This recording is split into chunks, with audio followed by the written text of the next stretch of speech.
নমস্কার বন্ধুরা, one family blog তোমাদের সকলকে স্বাগত জানাই। তোমরা কেমন আছো? আশা করি তোমরা ভালো আছো। আমরাও বেশ ভালো আছি। আমি কবিতা। আমি আজকে রান্না করব বাটা মাছ দিয়ে মটর শাক। খুব সুন্দর লাগে খেতে, একদম সহজ পদ্ধতিতে রান্নাটা, আর খুব ভালোও লাগে।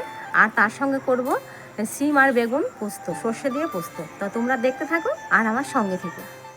বন্ধুরা, সকালবেলা বিছানায় শুয়ে শুয়ে শুনতে পাচ্ছি চারিদিকটা বৃষ্টির মতো টপ টপ করে জল পড়ছে। সকালবেলা ঘুম থেকে উঠে দেখি চারিদিকটা সাদা কুয়াশায়, কিচ্ছু দেখা যাচ্ছে না। কদিন ধরেই এমন চলছে। এরই মধ্যে সকালবেলা মাছওয়ালা কাকু চলে এসছে, তার কাছ থেকে কিছু বাটা মাছ কিনে নিলাম। আর সবজিওয়ালাও চলে এসছে, তার কাছ থেকে কিছু সবজিও কিনে নিলাম। বন্ধুরা, বাটা মাছগুলো এবার কেটে নিচ্ছি।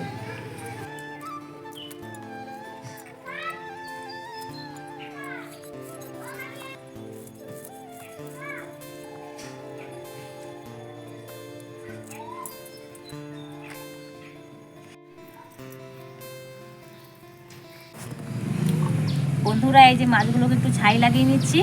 এই মাছগুলো হচ্ছে খুব পিছলে, ওই জন্য একটু ছাই দিয়ে ধরে নিলে মাছটা কাটতে সুবিধা হয়।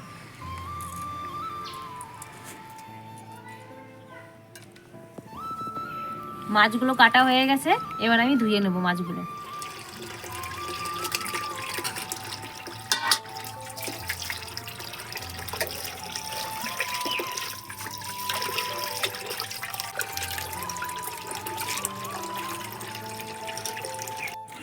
বন্ধুরা, মাছগুলো আমার সব ধোয়া হয়ে গেল। এবার আমি মাছগুলো তুলে নিচ্ছি। এবার মাছগুলোকে কিছুটা লবণ আর হলুদ দিয়ে ভালো করে মাখিয়ে নেব।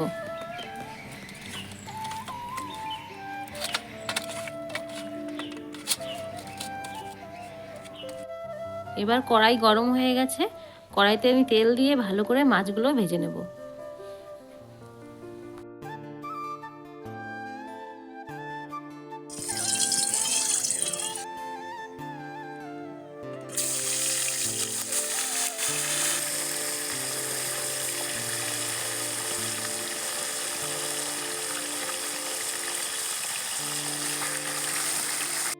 তা বন্ধুরা, এদিকে মাছগুলো ভাজা হচ্ছে, আর এদিকে আমি আলুগুলোকে কেটে নিচ্ছি। আলুগুলো বেশি একটা মোটা করে কাটবো না, আলুগুলো একটু পাতলা পাতলা করে কাটবো।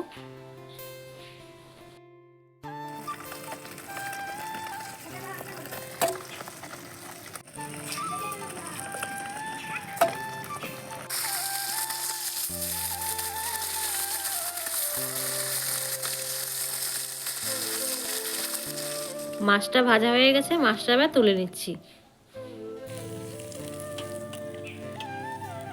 বন্ধুরা, এই যে মটর শাক আর এই যে বাটা মাছটা আমি আগেই ভেজে রেখেছি।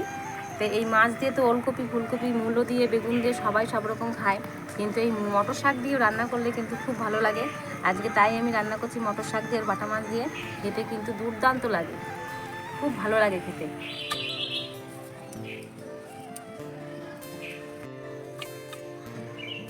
তেলে আমি জিরেটা এবার ভেজে নেব।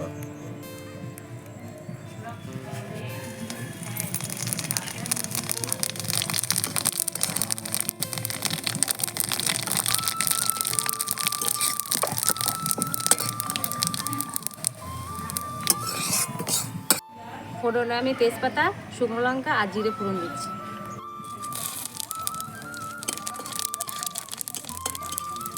রাখা আলুগুলো দিয়ে দিচ্ছি।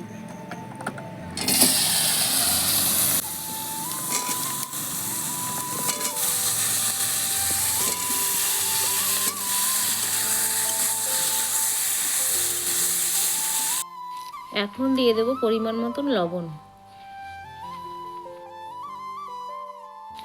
আর দিয়ে দেবো কিছু চেরা কাঁচা লঙ্কা, পরিমাণ মতন হলুদ আর কিছুটা লঙ্কার গুঁড়ো।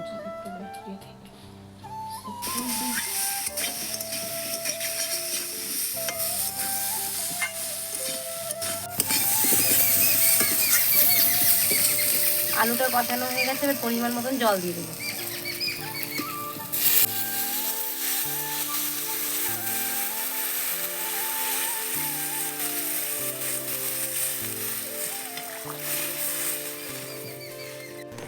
জিরেটা আমি এবার বেটে নেব।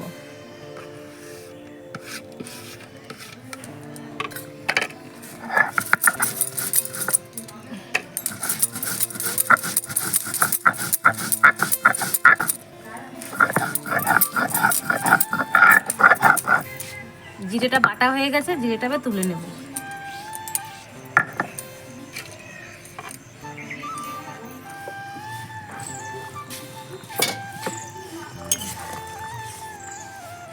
আলুটা সেদ্ধ হয়ে গেছে, এখন দিয়ে দেবো শাকগুলো। মটর শাকটা কেটে রেখেছি, শাকগুলো এবার দিয়ে দেবো।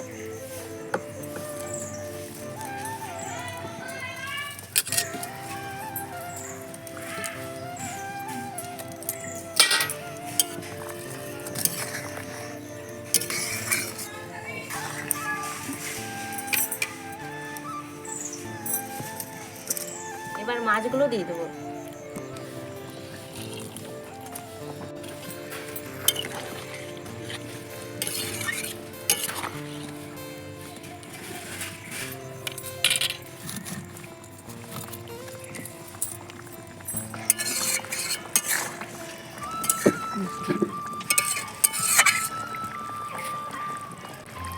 দিয়ে দেবো জিরে বাটাটা।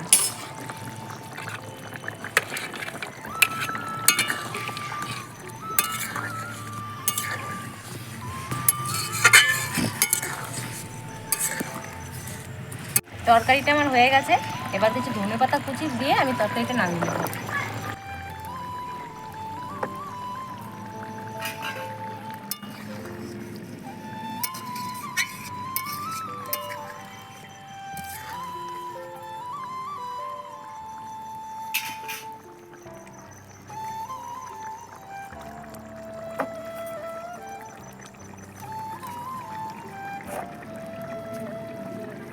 তরকারিটা হয়ে গেছে, তরকারিটা আবার নামিয়ে নেব।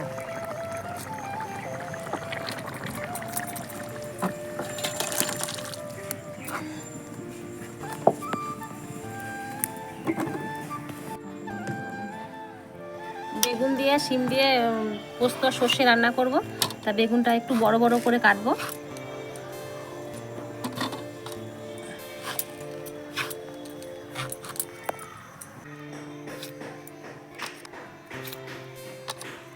বন্ধুরা, কড়াইটা তো গরম হয়ে গেছে, এখন আমি তেলটা দিয়ে দিচ্ছি।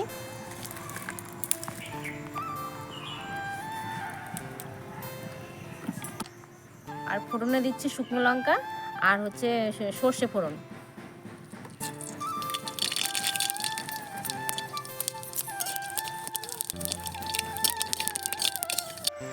এবার কেটে রাখা শিম আর বেগুনগুলো আমি দিয়ে দেবো।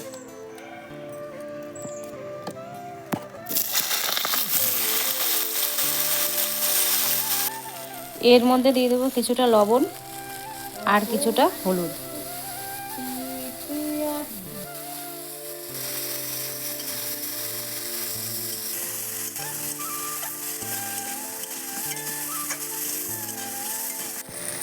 এর মধ্যে বেটে রাখা কাঁচা লঙ্কা, আদা আর সর্ষে আর পোস্ত, এখন আমি এটা দিয়ে দেবো।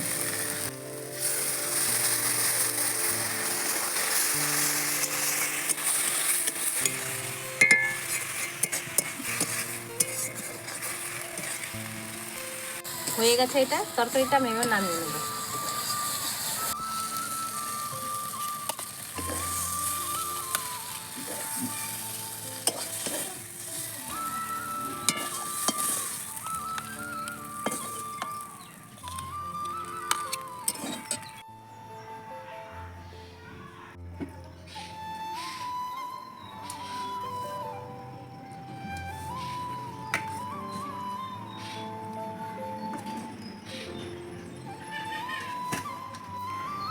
বন্ধুরা, তোমাদের দাদাভাই খেয়ে নিচ্ছে, তা বলো তরকারিটা খেয়ে কেমন হয়েছে? আমার কাছে এটা নতুন জিনিস, নতুন একটা জিনিস, কারণ এইরকম রান্না কোথায় ছিল এতদিন? এতদিন আর রান্না করেননি কেন? দারুণ সুন্দর রান্না। এই বাটা মাছ দিয়ে মটর শাক, এটা কলই শাক বলি আমরা, বল কলই। দারুণ সুন্দর লাগছে খেতে। নতুন একটা আইটেম আমার কাছে, অন্তত হেভি হয়েছে, হেভি হয়েছে। আবার সঙ্গে আছে বেগুন দিয়ে, পোস্ত দিয়ে, সর্ষে বাটা দিয়ে। এটা পরে খাবো, সিম দিয়ে। দেখি এটা খেয়ে নিই।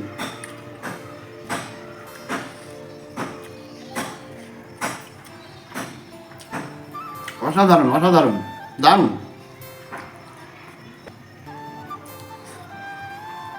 দেখি এটা আমি শুধু খেয়েই দেখি একটু।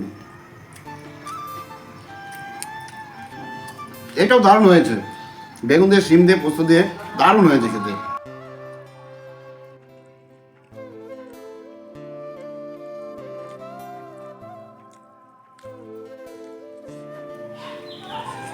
তা বন্ধুরা, আমি তো পেট পুরো খেয়ে নিলাম, খুব সুন্দর হয়েছে বলে রান্না। তা আজকের ভিডিওটি তোমাদের কেমন লাগলো? আশা করি ভালোই লেগেছে। আর ভালো লাগলে একটা লাইক, কমেন্ট এবং সাবস্ক্রাইব করে দেবে। আর তোমরা যে যেখানে আছো ভালো থেকো, সুস্থ থেকো।